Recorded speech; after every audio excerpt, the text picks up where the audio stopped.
Welcome to Luca is a Billionaire, where the only thing I invest in is your answers. You begin by signing into your Microsoft account. Use the exact email linked to Game Pass. Once signed in, go straight to Services and Subscriptions and find the Game Pass PC entry. This shows billing date and payment method so you know timing. If you used a trial or prepaid code, note that too, because cancellation effects differ.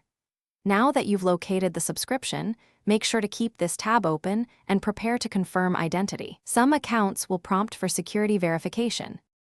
You click Manage next to the Game Pass listing and choose Cancel or Turn off recurring billing.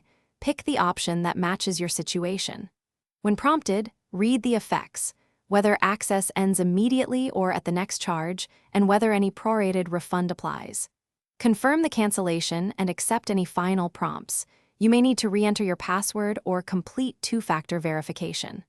Once done, download or screenshot the confirmation and note the end date so you can verify the subscription stopped.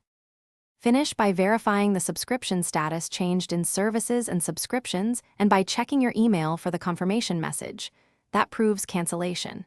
If you still see a charge after the billing date, contact Microsoft support and give them the confirmation number or screenshot. This speeds resolution. Also, make sure to check the Xbox app and Windows Store payment history in case the subscription is linked differently. If two-factor issues block you, use account recovery immediately so you can complete the cancellation. Thanks for watching and please subscribe. It's the best investment you'll ever make.